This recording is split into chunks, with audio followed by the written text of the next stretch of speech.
સંસાર વ્યવહારમાં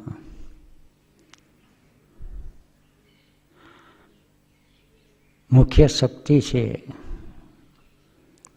એ આર્થિક શક્તિ.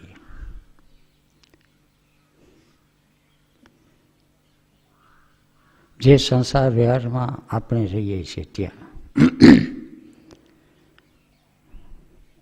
પૈસો રૂપિયો સર્વશક્તિમાન છે એવો ખ્યાલ પણ છે. સર્વે ગુણાઃ કાંચનમ આશ્રયંતે એવી લોકોક્તિ પણ છે.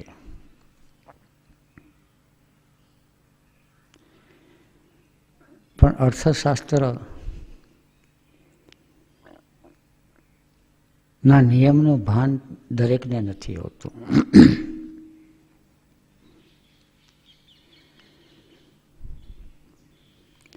રૂપિયો એટલે રૂપિયો. રૂપિયાનું મૂલ્ય કેટલું? તો સંસારી જીવને ઓછો ખ્યાલ આવે. બજારમાં જાય, શાકભાજી ખરીદવા જાય કે નાસ્તો પાણી કરવા જાય, તેને એટલું રૂપિયાનું મૂલ્ય સમજાય. અર્થશાસ્ત્રીઓ જુએ રૂપિયાને કે જેટલા પ્રમાણમાં રૂપિયો ફરતો જાય એટલું એનું મૂલ્ય વધતું જાય. એને આ લોકો કરન્સી કહે. એકના હાથમાં રૂપિયો ગયો, શાકભાજી વાળાને આપ્યો. શાકભાજી વાળા છે એ રૂપિયો ગયો બજારમાં ગયો, એનો રૂપિયો બીજે ઠેકાણે ગયો મૂલી મજૂરોમાં. મૂલી મજૂરો બીજે ઠેકાણે વાપરે. રૂપિયો જેટલો ફરતો રહે એટલું રૂપિયાનું મૂલ્ય વધે. પણ રૂપિયો ફરતો રહે એવી રીતે ભીતરની અંદર જે અસલ મૂડી છે એ છે ચિત્તની વૃત્તિ. ચિત્તની વૃત્તિ છે જેટલા પ્રમાણમાં ફરતી રહે એટલા પ્રમાણમાં એનું મૂલ્ય વધે. પણ વૃત્તિ ફરતી રહે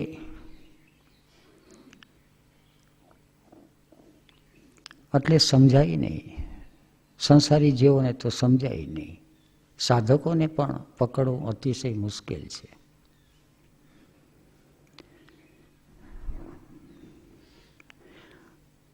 રૂપિયો છે, રૂપિયો જેટલો ફરતો રહે એટલું એનું મૂલ્ય વધે. જુગારી લોકો છે એ પણ રૂપિયાને ફેરવે.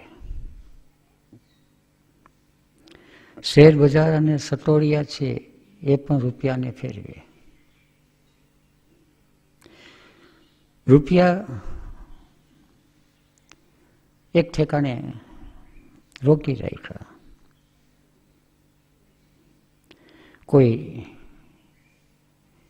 મકાન, જમીન, ઘરેણા, દાગીના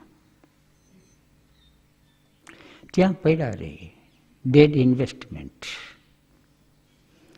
ડેડ ઇન્વેસ્ટમેન્ટ રહે એટલે એમાંથી કંઈ આવક ન થાય, કંઈ મૂલ્ય ન વધે, ક્યારેક ક્યારેક તો જાવક પણ થાય.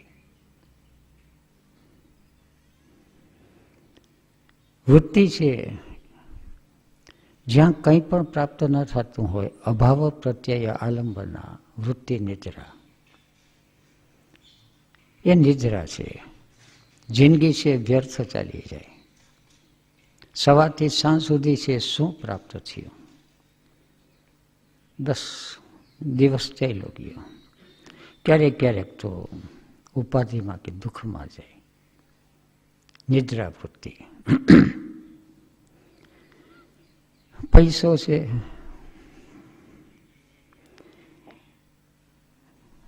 એ પ્રવૃત્તિ કરે કંઈ ને કંઈ.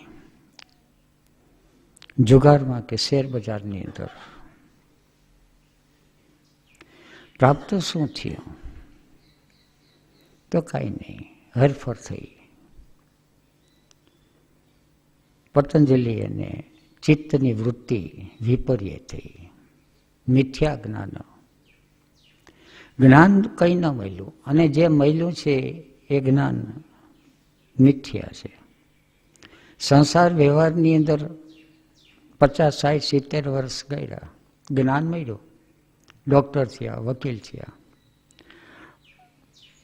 ઇતિહાસ, ભૂગોળ, દેશ દુનિયાનો, સગાવાલા કોણ છે, ક્યાં છે, એનો વંશ કેટલો છે, શું છે, બધું ઘણી બધી માહિતી ભેગી કરીએ છીએ, પણ એ બધું મિથ્યા જ્ઞાન, એને વિપર્ય. એટેન્શન ગયું, ચિત્તની વૃત્તિ તો ગઈ પણ વિપર્યમાં ગઈ. ચિત્તની વૃત્તિ ગઈ તો નિદ્રામાં ગઈ. કેટલાક અનેક પ્રકારના બિઝનેસ કરે,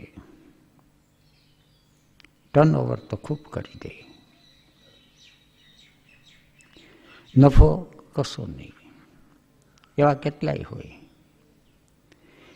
એ વિકલ્પ છે.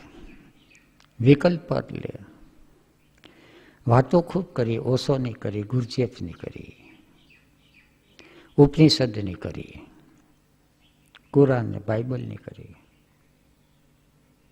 ચર્ચા અને વિચારણા. શબ્દ જ્ઞાન અનુપાતી. શબ્દ જ્ઞાન છે એ જબરજસ્ત કર્યું. વસ્તુ શૂન્ય, કંઈ વસ્તુ પ્રાપ્ત ન થઈ, કંઈ વાસ્તવિકતા, કંઈ રિયાલિટીનો અહેસાસ નથી. વિકલ્પ. અને પૈસો છે ક્યારેક વપરાય છે. એક મકાન લીધું રહેવા માટે, ઘરમાં ફર્નિચર લીધું, રસોડામાં ઠામ ઠીકરા વસાવ્યા, એમાં પણ પૈસો છે. પણ એ પૈસો છે એક ઇન્વેસ્ટમેન્ટ છે, ડેડ નથી. છતાં પણ કરન્સી નથી. એ થઈ ગયું, થઈ ગયું. એને સ્મૃતિ કહે. અનુભૂત વિષય અસંપ્રમોસ. સ્મૃતિ.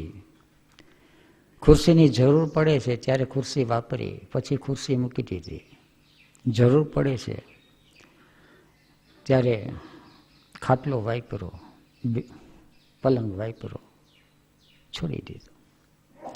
એવી રીતે સંસાર વ્યવહારની અંદર સ્મૃતિ વૃત્તિની જરૂર પડે છે અસંપ્રમોસો. જ્યારે જ્યારે જરૂર પડે ત્યારે એનો ઉપયોગ કરી લે અને એક બાજુ મૂકી દે. છેલ્લી વૃત્તિ છે એ છે પ્રમાણ વૃત્તિ. પ્રમાણ વૃત્તિ એટલે પ્રેઝન્ટ મોમેન્ટ, રિયાલિટી, કરન્સી. પ્રમાણ વૃત્તિની અંદર ચિત્તની વૃત્તિ જેટલા પ્રમાણમાં ફરતી જાય એટલું એનું મૂલ્ય વધતું જાય, એટલું લેવલ ઓફ બિંગ વધતું જાય. પણ પ્રમાણ વૃત્તિ, પ્રેઝન્ટ મોમેન્ટ વૃત્તિ છે, કોઈ પણ સેન્ટરની અંદર કોન્શિયસલી ઇન્વેસ્ટ કરવામાં આવે, અથવા તો વૃત્તિ છે એ જ્ઞાનેન્દ્રિયમાં કરે છે ઇન્વેસ્ટ, કર્મેન્દ્રિયમાં કરે છે, ભાવના પ્રદેશમાં કરે છે, જ્ઞાનના પ્રદેશમાં કરે છે. વૃત્તિને જે ઠેકાણે કનેક્ટ કરે, જે ઠેકાણે સંબંધમાં રાખીએ કોન્શિયસલી, એને આપણે ત્યાં શબ્દ વપરાતો પ્રવૃત્તિ. વિષયવત્તી પ્રવૃત્તિ ઉત્પન્ના મનસ્થિતિ નિબંધિની. સંસારી માણસોને ભ્રમ છે કે પ્રવૃત્તિ કરે છે, પણ એ પ્રવૃત્તિ નથી. કાં તો વિચારોમાં ચાલ્યો જાય, કાં નિદ્રામાં હોય, કાં સ્મૃતિની અંદર હોય. પ્રેઝન્ટ મોમેન્ટની અંદર તો ભાગ્યે જ હોય. અને પ્રેઝન્ટ મોમેન્ટ વર્તમાન ક્ષણ. ગુરજીએફની સિસ્ટમ પ્રમાણે સમજવું હોય તો થિંકિંગ, ઇમોશન, ઇન્સ્ટિંક્ટ, મૂવિંગ અને સેક્સ. યોગશાસ્ત્રની ભારતીય પરંપરા પ્રમાણે સમજવું હોય તો અન્નમય કોષ, પ્રાણમય કોષ, મનોમય કોષ, વિજ્ઞાનમય કોષ અને આનંદમય કોષ. અન્નમય કોષ એટલે મૂવિંગ સેન્ટર. અન્નમય કોષની અંદર વૃત્તિ લગાડે એટલે એને અહેસાસ થાય, મસ્ક્યુલર સિસ્ટમ, એને શરીરની અંદર સ્ફૂર્તિનો અનુભવ થાય, રાઈટ યુઝ કરે તો. અને એનો દુરુપયોગ થાય, એબ્યુઝ, તો એને થાક લાગે. શરીરમાં સ્ફૂર્તિને બદલે શરીર થાકી જાય. અન્નમય કોષ. પ્રાણમય કોષ એટલે ઇન્સ્ટિંક્ટ સેન્ટર. પ્રાણમય કોષમાં પ્રવૃત્તિ કરે તો પ્રાણમય કોષની પ્રવૃત્તિમાં એને સંવેદના થાય, રાઈટ યુઝ કરે તો. Energy of sensitivity. ફૂલને જોઈ અને ચિત્ત પ્રસન્ન થઈ જાય. કોયલનો કે કાગડાનો અવાજ સાંભળે અને ચિત્ત પ્રસન્ન થઈ જાય. કૂતરાને ભસવાનું સાંભળે તો ચિત્ત પ્રસન્ન થઈ જાય. બહારથી કંઈ પણ અવાજ આવે એ અવાજની અંદર એનું ચિત્ત પ્રસન્ન રહે તો રાઈટ યુઝ થયો પ્રાણમય કોષનો. અથવા તો ઇન્સ્ટિંક્ટ સેન્ટર. નહીં તો એને વેદના થાય, મિસયુઝ ઓફ. કૂતરું ભૈંસું અને થાય કે માથું ખાઈ ગયો, કાગડો બોલે અને માથું ખાઈ જાય. બહારથી કંઈ પણ અવાજ આવે અને એનું માથું ખવાઈ જાય એટલે એને પ્રવૃત્તિ ન આવડી. પ્રવૃત્તિ તદ્દન જુદી વસ્તુ છે. Instinct centre. મનોમય કોષ એટલે ઇમોશન સેન્ટર, ભાવ પ્રદેશ. ભાવ પ્રદેશ રાઈટ યુઝ થાય, ભાવ પ્રદેશની અંદર પ્રવૃત્તિ થાય તો થોડો થોડો થોડો ભાવ વધતો જાય. વ્યક્તિ પ્રત્યે ભાવ વધતો જાય, સ્થાન પ્રત્યે ભાવ વધતો જાય, નોકર ચાકર પ્રત્યે, સગાવાલા પ્રત્યે, ઝાડપાન પ્રત્યે, પશુ પક્ષી પ્રત્યે, પ્રકૃતિની અંદર ધીરે ધીરે ધીરે ધીરે ભાવ વધતો જાય. આ ભાવ જેમ જેમ વધતો જાય એને એસ્ટ્રલ બોડી કહે. મનોમય કોષની પ્રવૃત્તિ. અને જો એનો મિસયુઝ થાય તો ધીરે ધીરે વિકારો આવે. મનોમય કોષની અંદર મોટે ભાગે બધા વિકારો પડ્યા છે. કામ, ક્રોધ, લોભ, મદ, મોહ, મત્સર. વધતા ઓછા પ્રમાણમાં ભીતર જોતું જાય સ્વાધ્યાય તો એને ખ્યાલ આવે કે અંદર ઈર્ષા આવે છે, જેલસી છે, એનવી છે, અદેખાય છે. બે પૈસા ભેગા થાય તો અંદર જરા ફૂલાઈ જાય તો મદ આવી જાય. પૈસાને પછવાડે થોડો લોભ લાગે. તો કંઈ પણ થાય તો ભાવ પ્રદેશની પ્રવૃત્તિ, મનોમય કોષની પ્રવૃત્તિની અંદર એને ભીતરની અંદર ભાવ વધતો જાય ધીરે ધીરે. વિકારો શાંત થતા જાય, ક્લેશ ઓછા થતા જાય તો રાઈટ યુઝ. વિજ્ઞાનમય કોષ, મેન્ટલ બોડી અથવા તો થિંકિંગ સેન્ટર. સંસારી માણસો થિંકિંગ સેન્ટર છે એનો લોઅર થિંકિંગ સેન્ટર, ચર્ચાને, વિચારણાને, વાતોચીતોને. હાયર થિંકિંગ સેન્ટર હોય તો જ્ઞાન અને વિજ્ઞાનની ઉપલબ્ધિ થાય. જ્ઞાન એટલે આત્મજ્ઞાન અને વિજ્ઞાન એટલે પ્રકૃતિનું જ્ઞાન. ભીતરની અંદર કર્મ શું છે, એના રહસ્યો શું છે, બંધન ક્યાં છે, મુક્તિ ક્યાં છે, એ બધાનું વિજ્ઞાન એને દેખાય. તો જ્ઞાન વિજ્ઞાન યોગ ગીતામાં જેને કહે. અને પછી આવે છે આનંદમય કોષ, સેક્સ સેન્ટર. આનંદમય કોષ જ્યારે બ્રહ્મની સાથે, એવર એક્સપાન્ડિંગ કોન્શિયસનેસની સાથે એનું એટેન્શન છે, એની પ્રવૃત્તિ એ લાગી જાય એને બ્રહ્મચર્ય કહે. અને સંસારી જીવ છે એને આનંદને બદલે કંટાળો આવે, શક્તિનો હ્રાસ થતો જાય. ધીરે ધીરે ધીરે જીવનની અંદર નિરસતા વ્યાપી જાય. પ્રવૃત્તિ. જે લોકો જાગ્યા છે એ લોકો પ્રવૃત્તિ કરે અને જે લોકો બેહોશ છે એ કહે કે અમે આટલી બધી પ્રવૃત્તિ કરીએ છીએ, પણ એ પ્રવૃત્તિ નથી, એ ઢસરડો છે. કઈ પ્રવૃત્તિ? જેવી રીતે કે આનંદ આવી ગયો તો એને આનંદની અનુભૂતિ નથી થતી. ક્યારેક સુખની અનુભૂતિ થાય અને ક્યારેક તો દુઃખનો અભાવ લાગે, એને એ સુખ કહેતા હોય. જેવી રીતે ઘરમાં ખૂબ મહેમાન આવ્યા હોય અને અણગમતા મહેમાન આવ્યા હોય, ધરાર બધું કરવું પડતું હોય અને મહેમાન જાતા રહે. દરેક વસ્તુ જાતી તો રહેવાની છે, કાયમ તો કંઈ ટકવાનું નથી. એ જાતા રહે ત્યારે એમ થઈ જાય કે હા શાંતિ થઈ. તો આ શાંતિ થઈ એ વાસ્તવિક શાંતિ નથી, અશાંતિનો અભાવ થયો, કંટાળાનો અભાવ થયો. એને સંસારી માણસો સુખ માને. કોઈ જાતની માથે બોજો નથી, ચિંતા નથી, મજબૂરી નથી. એને કે હમણાં શાંતિ છે, હમણાં સુખ છે. ત્યારે ખરેખર સુખ અને શાંતિ છે તો જાગ્યા પછી એનો અહેસાસ થાય. સુખનો અર્થ કે જે સેન્ટરની અંદર ઉણપ હોય એ સેન્ટરની અંદર તૃપ્તિ થાય ત્યારે જે અનુભવ થાય એને સુખ કહે. મૂવિંગ સેન્ટર છે, બેસી બેસીને શરીર થાકી ગયું હોય અને થોડોક 2-4 કિલોમીટર આંટો મારી આવે એટલે એને સારું લાગે, સુખ લાગે. અને ચાલી ચાલીને શરીરને થાક લાગે અને પછી ખુરશી પર બેસી જાય ત્યારે એને સુખ લાગે. સુખ ક્યાં છે તો એને કોઈ ઉત્તર આપી ન શકે.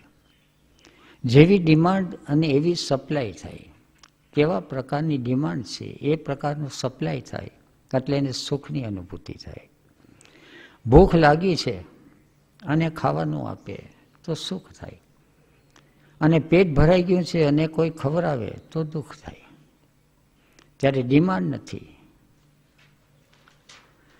એટલે ડિમાન્ડ વિનાની સપ્લાય, એને ઈચ્છા નથી, કામના નથી અને આવી પડે ત્યારે દુઃખ થાય. આ બધો એક વિચિત્ર પ્રકારનો રહસ્યમય પ્રકૃતિના બધા નિયમો છે. જે લોકો જાગ્યા છે એ આ બધા નિયમોનો એને બોધ હોય અને એ નિયમોને આધારે કંઈ પણ પ્રવૃત્તિ કરે તો એ પ્રવૃત્તિ છે એ નિષ્ફળ ન જાય. રામદુલારે બાપુએ કઈ રીતે પ્રવૃત્તિ કરવી એ સાથે રહી નિર્દેશન કર્યું અને જીવી પણ બતાવ્યું. એક પ્રસંગ યાદ આવે છે. રામદુલારે આશ્રમની અંદર અત્યારે પાતાળેશ્વરની જગા છે. જે લોકોને એ જગાની સાથેનો કોઈ અનુભવ ન હોય એ તો આંટો મારી આવે. રામદુલારે આશ્રમની જગા લેવાની.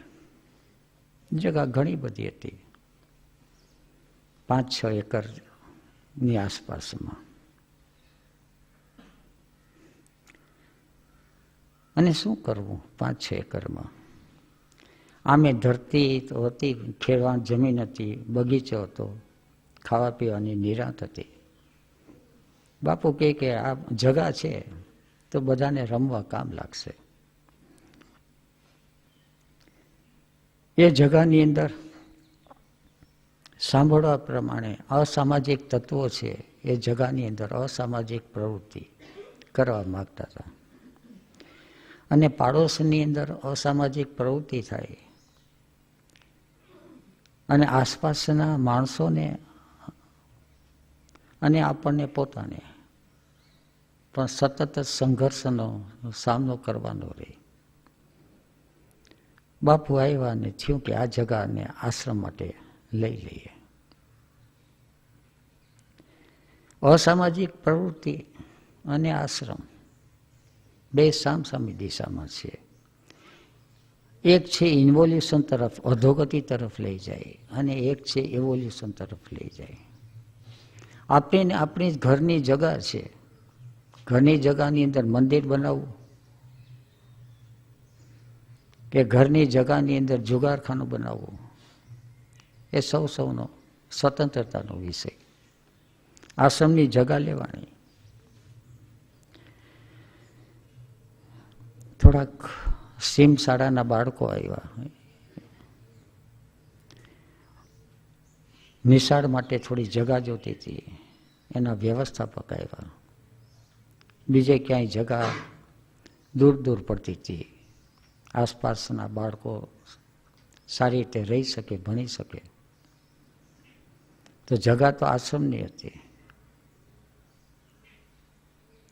બાપુને ઓળખે નહીં, મારી પાસે આવ્યા. મેં કહું બાપુની પાસે જઈએ, પૂછીએ. બાપુને કીધું. બાપુ કે ઘણું સારું, છોકરા બધા ભણતા હોય અને પ્રવૃત્તિ થતી હોય, તેને કઈ જગા અનુકૂળ રહી છે. એટલે સડકની પાસે, સાવ સડક કાંઠે નહીં અને થોડીક દૂર. એટલે બાળકો રમતા હોય તો સડકને અંદર વાહનના વ્યવહારમાં આવી ન જાય એટલો એને રમતનો ગ્રાઉન્ડ જોઈએ. અને ક્યાંય ક્યાંયથી આવતા હોય તો એટલી નજીક જોઈએ, એ રીતે જગા પસંદ કરી. સીમ શાળા, આશ્રમ શાળા જેવું. બાળકો આવવા માંડ્યા બધા. એક પ્રવૃત્તિ શરૂ થઈ. બાળકો આવે એટલે બાળકો પ્રત્યે સહજ રીતે ભાવ જાગે, સંબંધ બંધાય. નાના નાના સ્કૂલના બાળકો આવે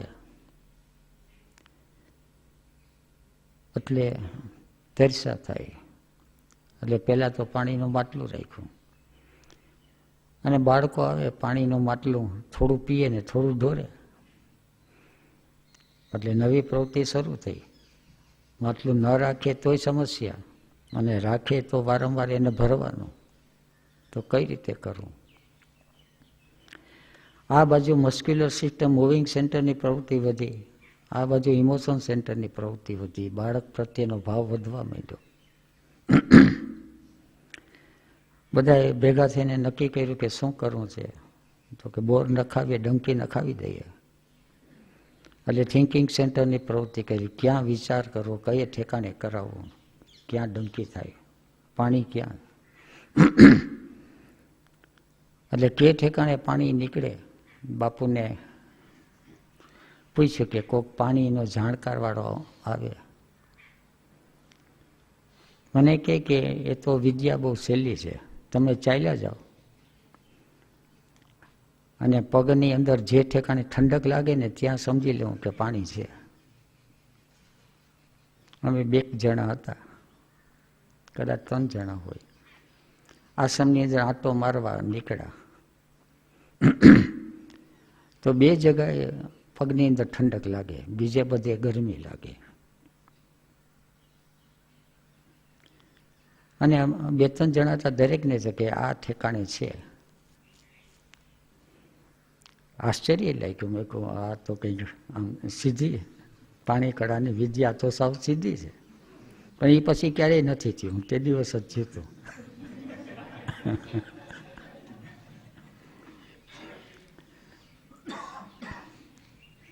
એ ઠેકાણે પાણીનો બોર કર્યો. અને બોર કરવાની અંદર હોય કોઈક જાણકારી આવે, અને બીજી બધી છે એ બધી જાતે કરવાથી હોય. એનો ધૂળ કચરો જે કંઈ ગાર કે નીકળે છે એની આસપાસનું બધું કરવાનું હોય. એટલે મૂવિંગ સેન્ટર છે એ સતત જ સક્રિય રહે, ચર્ચા વિચારણા નહીં. રામદુલારી આશ્રમની અંદર વાતું ભાગ્યે થતી, અને બાપુ હોય ત્યારે બાપુ કંઈ વાત કરતા હોય જુદી વાત છે. અને કયાક ચર્ચા કે વાતું એ ચડી જાય એવું સેજ લાગે એટલે કંઈ ને કંઈ કામે વરગાડી દે. છેવટ બાકી રસોડામાંથી શાકભાજી લાવે અને શાક સુધારા બેસાડી દે. પણ પ્રેઝન્ટ મોમેન્ટમાં રાખે, પ્રવૃત્તિમાં રાખે. અને જેટલા પ્રમાણમાં વિશેષ પ્રવૃત્તિ એટલું ચિત્તની કરન્સી વધતી જાય, એટલી અવેરનેસ વધતી જાય. અને અવેરનેસ જ નહીં, અવેરનેસ એટલે શું? સંસારી જીવોને ભાગ્યે ખ્યાલ હોય. મૂવિંગ સેન્ટરની અંદર સ્ફૂર્તિ આવતી જાય, જે વાત કરીને રાઇટિયસ. ઇન્સ્ટિંક્ટ સેન્ટરની અંદર સંવેદના આવતી જાય, એક એક પ્રકારની. સ્પર્શ નહીં આવે, તગારો ઊંચકીએ તો તગારાના આકાર નહીં આવે, પાવડો હોય, કોદારી હોય, બીજી બધી નાની મોટી બધી આસપાસ ઘાસ સાફ કરવાનું હોય, પણ કંઈ ને કંઈ સતત. અને આશ્રમ હતો ત્યારે તો ટેકરાર હતા ને બોરડી ને થોર ને કાંટાળા ઝાડ ને એવું બધું હતું.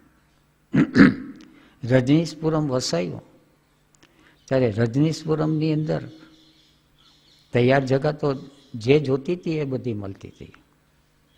એક એવા પ્રકારનો આઇલેન્ડ ટાપુ લીધો 64,000 એકરનો લગભગ. અને એક એક સંન્યાસીઓને એ આખું નિર્માણ કરવામાં લગાડી દીધા. અને કદાચ કોઈને ખ્યાલ હોય કે ન ખ્યાલ હોય, 3 વર્ષને માટે ઓશોએ મૌન લઈ લીધું. કોઈ વાતો નહીં, કોઈ વિચાર નહીં, કોઈ ચર્ચા નહીં, સતત રજનીશપુરમને વસાવી લેવું. પછી એને વિસર્જને કર્યું.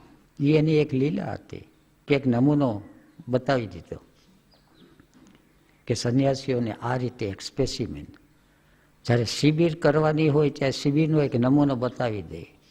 ધ્યાન કયા કયા ધ્યાનની વિધિ કઈ કઈ 3 દિવસમાં એને બતાવી દે. અને એને આધારે પછી જિંદગી છે ધીરે ધીરે સૌ પોતપોતાની રીતે ઠીક લાગે એ રીતે કાઢે. એ રીતે રજનીશપુરમ એક સ્પેસિમેન હતું.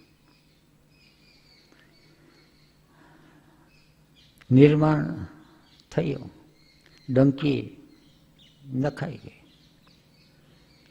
ડંકી નખાઈ ગઈ એટલે ધીરે ધીરે ધીરે બાળકો છે પોતાની બેડે ડંકી ચલાવે અને પાણી પીવા માંડે. એટલે એની પ્રવૃત્તિ શરૂ થઈ ગઈ. આશ્રમનો તો ચાલ્યા જ કરતું હોય. 2-4 મહિના થયા એટલે ડંકી છે એના સ્ક્રૂ બગડવા માંડ્યા ને કંઈક ઢીલું થવા માંડ્યું કંઈ. અને છોકરાઓ છે તો એની રીતે, એટલે વળી પાછા ડંકીના કારીગરોને બોલાવવા અને ડંકી કાઢીને બધી સાફસૂફ કરવી ને એની અંદર કંઈ ને કંઈ ફૂટવાલમાં કંઈક વાંધો આવે ને કંઈક આ વાંધો આવે, વળી ચાલુ કરીએ. પછી તો સ્કૂલની શાળા શરૂ થઈ અને ત્યાં પણ એની વ્યવસ્થા થઈ ગઈ સરખી રીતે પાણી પીવાની આતે.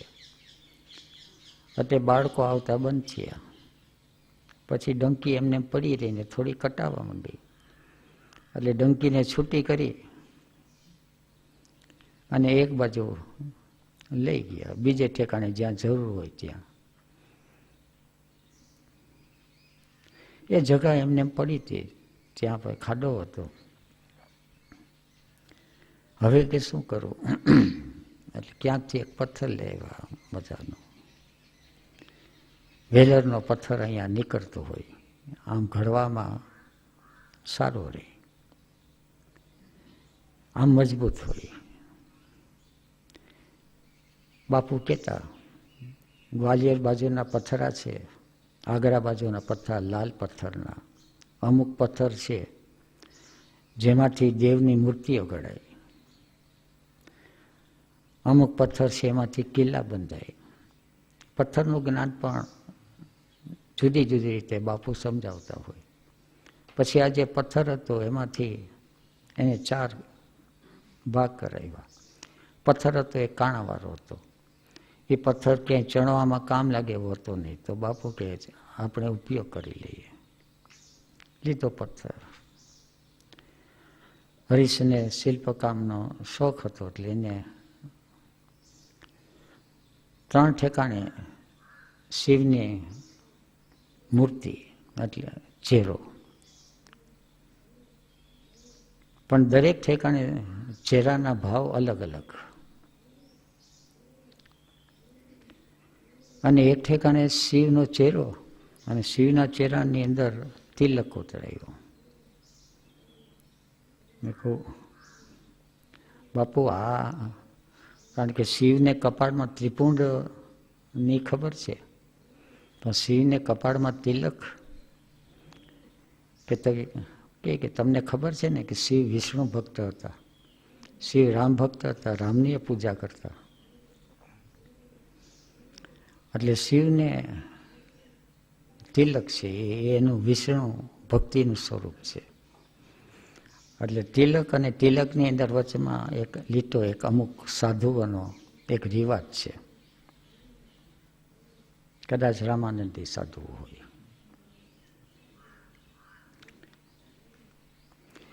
હવે બાપુ કે રામાનંદી સાધુઓની અંદર એક રિવાજ છે કે જ્યાં કોઈ તિલક હોય એને નમસ્કાર કરવા જોઈએ, અને શિવ છે એને માથું ન નમાવવું જોઈએ.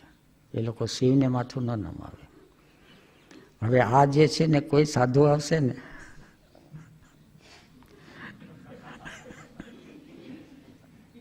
કન્ડિશન માઇન્ડ છે, એને કઈ રીતે આ લોકો એક ઈશારા મૂર્તિ શિવની અને તિલક રામાનંદીનો, હવે માથું નમાવવું કે કેમ? હવે સાધુ ત્યાંથી નીકળે એટલે એને આશ્રમ આવે એટલે સાધુ આવે અને જોઈને એને જાગવું જ પડે. છેવટ બાકી એનું મગજ છે ચગડોળે ચડી જાય.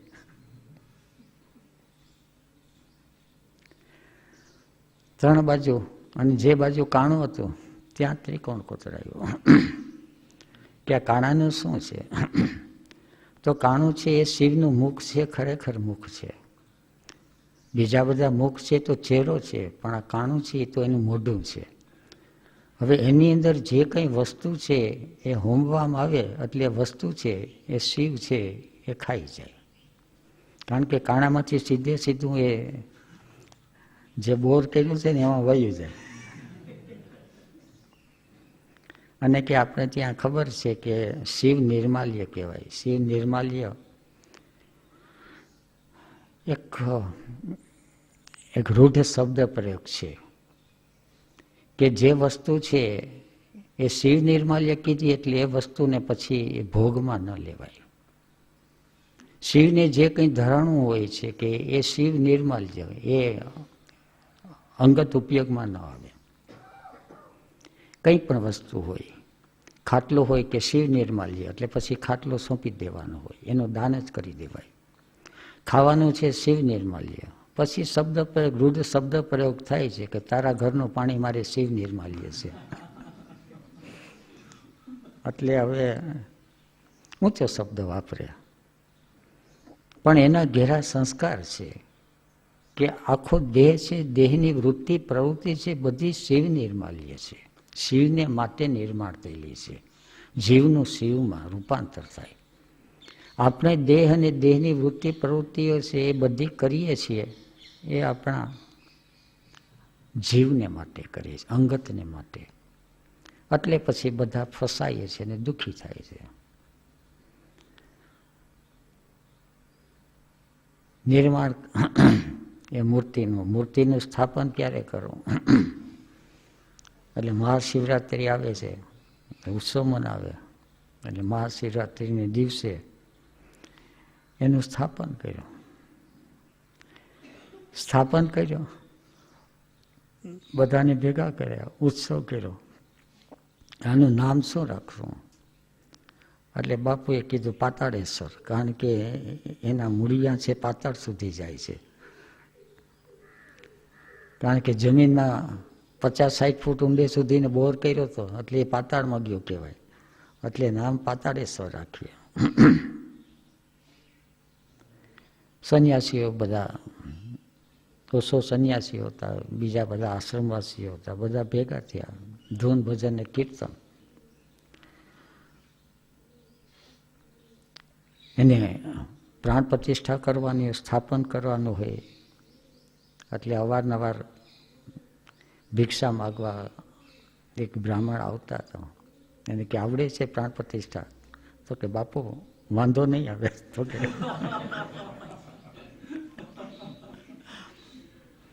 કે કરી દો પ્રાણ.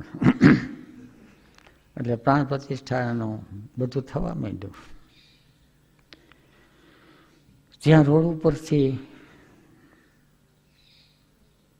2 મદારી નીકળ્યા, આમ જતા હતા માધવપુરથી મૂળ માધવપુર તરફ. આ બધું ચાલતું હતું. બાપુ કે આ મદારીને બોલાવો. એટલે ગયો એની પાસે. મેં કહ્યું આવો અંદર બાપુ બોલાવે છે અને કંઈ નાસ્તો પાણી કહે. એ લોકોને કે કંઈક ખેલ કંઈક હશે ગમે તે. એટલે મદારી આવ્યા ત્યાં. મદારીએ બાપુ સામું જોયું ને બાપુએ મદારી સામું જોયું એને કે કંઈક કરો ખેલ કે. એટલે અંદરથી કાળેતરા કાઢ્યા અને કે શિવ હોય તો એના ગળામાં નાગ પણ જોઈએ ને. એટલે જે મૂર્તિનું સ્થાપન કર્યું હતું એને ફરતા નાગને મૂકી દીધું. અને પછી પૂજનની અંદર કે નાળિયેર એટલે સારું નાળિયેર છે, પાણીવાળું નાળિયેર. એ નાળિયેર વધારીને શિવની પ્રસાદી બાપુએ બધાને આપી. પછી કઈ રીતે આપી ગમે તે હોય, બુદ્ધિનો વિષય નથી, પણ ત્યાં જેટલા હતા 500 જણા હતા, બધાને નાળિયેરની પ્રસાદી મળી ગઈ પોતપોતાની રીતે. પછી ચારે બાજુ નાળિયેર થોડું છટક્યું. એ આપ્યા પછી નાળિયેરને વધાર્યું તો નાળિયેરની અંદર ટોપરું જ નહીં જરાય, પાકેલ નાળિયેર હતું. તો કે આ શું થઈ ગયું? તો કે આ શિવ નિર્માલ્યા. શિવ ભગવાન કે ટોપરું લઈ ગયા.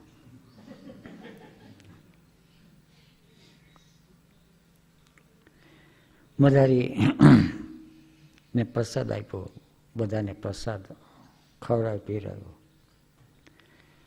કંઈ 11 રૂપિયા કે કંઈ ને કંઈ એને મદારીએ છે પાછા બાપુને પગે લાગ્યા.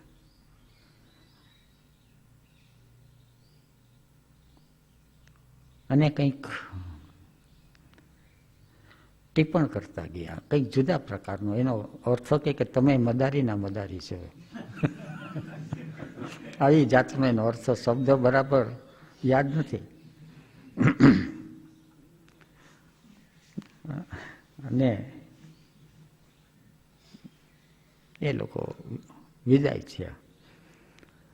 અને આ રીતે પછી મહાશિવરાત્રિના દિવસે પાતાળેશ્વરની પ્રાણ પ્રતિષ્ઠા થઈ. અને હજી ક્યારેક ક્યારેક યાદ આવે તો વળી ત્યાં પૂજન કરે, નહીં તો એ વખતે તો ત્યાં અનુકૂળતા હોય તો જઈને ધ્યાન કરવાને બેસતા. પછી તો જગા છે થોડી સરખી પાકી કરી લીધી, એને ફરતું ચણી લીધું. આની અંદર જે 5 પ્રકાર કીધા, મૂવિંગ સેન્ટરની અંદર એક સ્ફૂર્તિ રહેતી હતી જ્યાં સુધી સ્થાપના થઈ ગઈ ત્યાં સુધી. ઇન્સ્ટિંક્ટ સેન્ટરની અંદર જુદા જુદા પ્રકારનો સંવેદનાઓ પ્રાપ્ત થતી. ઇમોશન સેન્ટરની અંદર ભાવ જાગ્યો. મદારી પ્રત્યે ભાવ હતો, સંન્યાસીઓ પ્રત્યે ભાવ હતો, બધા બાળકો હતા એના પ્રત્યે ભાવ છે. અને એ ભાવની પછાડી એક સદભાવનો હતો કે એક મૂર્તિનું સ્થાપન થાય છે. એટલે મૂર્તિનું સ્થાપન થાય છે કોઈ ઉપભોગનો વિષય નથી. ત્યાં તો કોઈને કોઈ પ્રકારનું શેરિંગ કરવું પડે, આહુતિ દેવી પડે. એટલે આ રીતે ભાવનું ઉર્ધ્વીકરણ થયું. અને એની સાથે જ્ઞાનનો કે દેવ છે જે મૂર્તિનું સ્થાપન છે એની પછાડે ભાવની વૃદ્ધિ છે એ એનું વિજ્ઞાન છે. મૂર્તિ ભાવની વૃદ્ધિ માટે છે. ઘરની અંદર રામની હોય કે કૃષ્ણની હોય કે કોઈ સાધુ સંતને કે મહાત્માની હોય, એ ઘરની અંદર હોય તો એક જાતનો એક જુદા પ્રકારનો ભાવ ઉપજે છે. એ સિવાય બીજી ઘરમાં મૂર્તિઓ જાત જાતની હોય, કોઈ નટ અને નટીની હોય, કોઈ શિલ્પકળા થતી એવા પ્રકારની હોય કે જેની અંદર ભાવ વિકાર જાગે, એક્સાઇટમેન્ટ થાય, ઇન્વોલ્યુશન થાય. તો પ્રવૃત્તિ એવી થાય કે જેની અંદર માણસને ઇન્વોલ્વ ન થાય, એને કંઈ ને કંઈ ઇવોલ્વ થાય. પાતાળેશ્વરની જગા છે, આરામ કરવા બેસે, પણ મોટે ભાગે ત્યાં નાસ્તો કરવા ઓછા બેસે. બીજા પ્રકારનું સ્થાન હોય તો ત્યાં નાસ્તો પાણી કરે, અને કદાચ નાસ્તો કરવા બેસે પણ છતાં એક ભાવ બદલી જાય, કારણ કે ત્યાં એક શિવલિંગ છે, ત્યાં શિવની મૂર્તિ છે. એટલે સહજ રીતે એક એવા સંસ્કારી હોય. અને એની સાથે પછી એક જ્ઞાન છે કે શિવનું જ્ઞાન, શિવ નિર્માલ્ય. શિવ એટલે શું? શિવ તત્વ એટલે શું? એટલે આ બાજુ જ્ઞાનનો વિકાસ થતો જાય. અને બીજી બાજુ છે કે દેવ દેવી છે, એ બધું છે એ મનોમય કોષનું અથવા મનનું સર્જન છે. જેને મનનો માને છે એ દેવ છે. જ્યાં ભાવ જાગ્યો એ ભગવાન છે. બાકી કોઈ ત્યાં વ્યક્તિ નથી, ત્યાં તત્વ અને સત્તા માત્ર છે. એટલે કન્ડિશન માઇન્ડમાંથી એ છોડાવે અને સાચા ભાવ તરફ એની પ્રવૃત્તિ લઈ જાય. અને બધી પ્રવૃત્તિની પછવાડે માત્ર ઉત્સવ, સેલિબ્રેશન. આ ઉત્સવ છે એ આનંદમય કોષનો છે. સેક્સ એનર્જીનો એ રાઇટ યુઝ થઈ ગયો. એટલે કોઈ પણ એક્ટિવિટી જે લોકો જાગ્યા છે એ એક્ટિવિટીની અંદર પાંચેય તત્વ મળવા જોઈએ. પાંચેય. શરીરમાં સ્ફૂર્તિ હોય, મસ્ક્યુલર સિસ્ટમની અંદર, ઇન્દ્રિયોની અંદર સંવેદના હોય, ઇન્સ્ટિંગ સેન્ટરની અંદર, ઇમોશન સેન્ટરની અંદર ભાવ જાગે. કોઈ પણ ઠેકાણે પ્રવૃત્તિ કરે તો ભાવ તો જાગવો જોઈએ. જો ભાવ ન જાગે તો એ પ્રવૃત્તિ છે થોડીક મિથ્યા પ્રવૃત્તિ થઈ.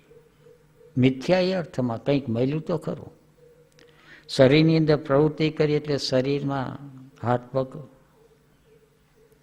થોડા સક્રિય થયા, થોડી પ્રાણ ઉર્જા છે એ થોડી વહેતી થઈ ગઈ. શરીરમાં ભૂખ લાગે અને શરીર મજબૂત થાય. તો એ બધી સંસારના માણસો વધુ વધુ આ બધી પ્રવૃત્તિ કરે. વ્યાયામ શાળાઓમાં જાય, પ્રવૃત્તિ કરે. તો વ્યાયામ શાળામાં ભાવ ન જાગે, મસ્ક્યુલર સિસ્ટમ નિર્માણ કરી દે, હાથ પગ મજબૂત થઈ જાય. એવી રીતે કોઈ પ્રાણાયામ કરે તો પ્રાણમય કોષ છે એની અંદર મજબૂત થાય. પણ જ્યાં સુધી ભાવ ન જાગે ત્યાં સુધી અધ્યાત્મના પ્રદેશની અંદર પ્રવેશ નથી થતો. અને ભાવમય કોષ છે એને ગુરુજીએ એસ્ટ્રલ બોડી કહી. મનોમય કોષ, ફિઝિકલ બોડી, પછી ઇથરિક બોડી, પછી એસ્ટ્રલ બોડી. પછી એ ભાવ છે એ કોઈ પણ પ્રવૃત્તિમાં જાગે. શરીર ગમે ત્યાં હોય, શરીર આશ્રમમાં હોય કે શરીર સંસાર વ્યવહારની અંદર હોય. સંસારી માણસ છે ધીરે ધીરે ધીરે એની અંદર ભાવ વધુ ને વધુ પ્રગટ થતો જાય. તો ઓશો કે સંસાર મેં હોકર સંસાર કા ન હોના ઉસી કા નામ સંન્યાસ છે સંસારની અંદર. પણ સંસારની અંદર અહંતા કે મમતા નથી. આશ્રમની જગા હતી, જેને આવવું હોય, બાળકોને આવવું હોય તો બાળકોને. અત્યારે ઓશો આશ્રમની જગા છે, જેને ધ્યાન કરવાનું આવવું હોય તો ધ્યાન કરવાનું. કોઈને રહીને ધ્યાન કરવું છે 5-25 વર્ષ સુધી, તો સ્થાન બાંધીને ધ્યાન કરે. પણ ત્યાં અહંતા નથી, ત્યાં મમતા નથી, ત્યાં અધિકાર ભાવ નથી. ત્યાં માત્ર રમવાનું છે, ત્યાં માત્ર ભાવ વિકસાવવાનો છે. તો જ્યાં માત્ર અધિકાર મુક્ત એક વ્યવહાર ચાલતો હોય અને જ્યાં માત્ર સદભાવનો વિકાસ થતો હોય તો એ સ્થાનને આશ્રમ કહે. અહીંયા જ્યારે બધો હિસાબ કિતાબ લેવાતો હતો અને ત્યારે બાપુનો સંદેશો આવી ગયો કે હીરાભાઈને કહેજો જરા ખ્યાલ રાખે કે આશ્રમ છે સંસ્થા ન બની જાય. જગા તો એની જ છે, પણ જગાની અંદર કંઈક ફેરફાર થાય છે, સૂક્ષ્મ ફેરફાર. જે જગાની અંદર લોઅર થિંકિંગ અને લોઅર ઇમોશન ચાલે છે એ સંસ્થા હોય, અને જે જગાની અંદર હાયર ઇમોશન પ્રત્યે લક્ષ્ય હોય, હાયર થિંકિંગ પ્રત્યે લક્ષ્ય હોય, તો એને સ્કૂલ વર્ક અથવા એને આશ્રમ કહે. તો આશ્રમ કેને કહેવાય અને આશ્રમની પ્રવૃત્તિ શું? તો એનો એક સ્પેસિમેન બાપુએ પાતાળેશ્વરનું નિર્માણ કર્યું એમાં આપ્યું. બીજું સ્પેસિમેન આપ્યું સંતોષીમાનું, સંતોષીમાનું મંદિર.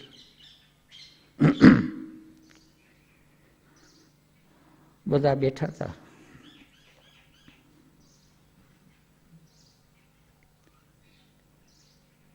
કે જે કંઈ ચાલે છે બધો વ્યવહાર એ શક્તિથી ચાલે છે, અને ક્યાંય પણ શક્તિનું માતૃ સ્વરૂપે સ્થાપન તો કરવું જોઈએ. એની પછાડે વ્યવહારિકથી માંડીને આધ્યાત્મિક સુધીની બધી વિચારધારા સંમિલિત હોય. વ્યવહારિક વિચારધારા એ કે આશ્રમની અંદર કાલ સવારે પૈસો અને સંપત્તિ વધતી જાય તો સરકાર પૂછવાના છે કે આ પૈસો અને સંપત્તિ ક્યાંથી આવી. અને જે લોકો આપી જાય છે એ લોકો ઊંધા ચતા કરીને આપી જતા હોય. કોઈ માનતા માનીને ધરી જાય, કોઈને ક્યાંક છુપાવવા માટે કંઈક ધરી જાય. એક દાન પૂન કર્યાનો એક મનની અંદર સંતોષ લઈ અને આપી જાય. અને આશ્રમો બધા આમ જ ચાલતા હોય. આશ્રમની અંદર તો કોઈ કમાતું તો હોય નહીં, અને વ્યવહાર હોય રાજાશાહી. તો આ બધું થાય છે કઈ રીતે? તો કે એક માતાજીની મૂર્તિ હોય તો એ બધું સંભાળી લે.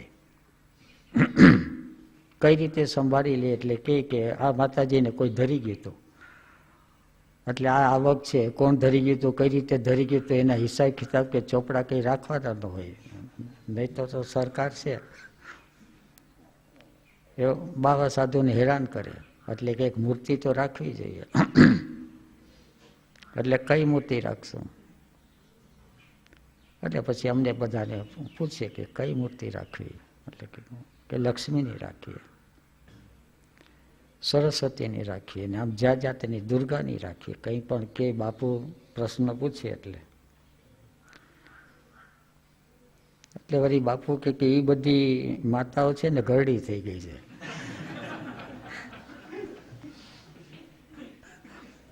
કોઈ નવી માને ગોતીએ આપણે.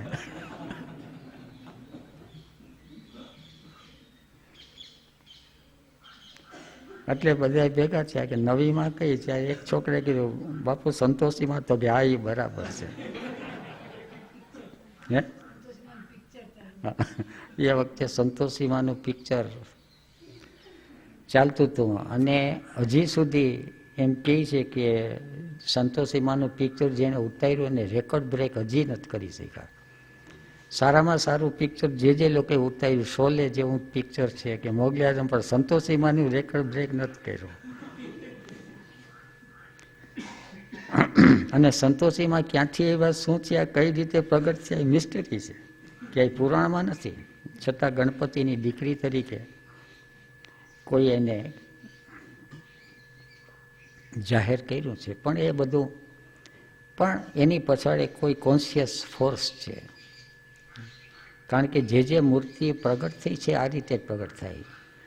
જ્યારે જરૂર પડે ત્યારે દુર્ગાનું રૂપ લે, જરૂર પડે ત્યારે લક્ષ્મીનું રૂપ લે. ત્યારે આ જમાનામાં જે જરૂર છે જે શક્તિની, એ સંતોષની જરૂર છે. કારણ કે કામના એટલી બધી ભડકવાની છે ને ભડકતી જાય છે. રોજ નવા વિષયો છે, નવી નવી શોધખોળો થતી જાય છે, અને કામના છે વિકૃત ને વિકૃત. આ કરું, આ કરું, આ કરું.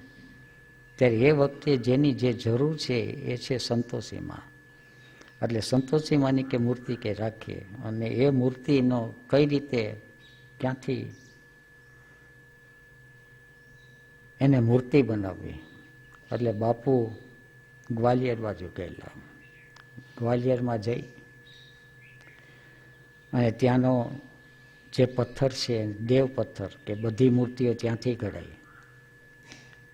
ત્યાં કારીગરને બધું કીધું કે મૂર્તિનો ચહેરો આવો રાખવાનો, મૂર્તિની સાઈઝ આવી રાખવાની, 3 ફૂટ આસપાસની મૂર્તિ છે. ત્યાં બાપુ જઈ અને મૂર્તિ તૈયાર કરાવ્યા અને ત્યાંથી પેક કરી ટ્રેનની અંદર અને પછી માધવપુર પહોંચી અને પછી વાતે ગાતે મૂર્તિને પ્રાણ પ્રતિષ્ઠા કરી. અને એની અંદર પણ રહસ્ય તો આ જ 5 કોષ અને છેવટ જે છે આનંદ ઉત્સવ. અને આ રીતે રામદુલારે આશ્રમની શરૂઆત થઈ. એટલે આ બાજુ શિવ અને આ બાજુ શક્તિ બંનેનું સ્થાપન કરી અને પ્રવૃત્તિ આગળ ચાલી.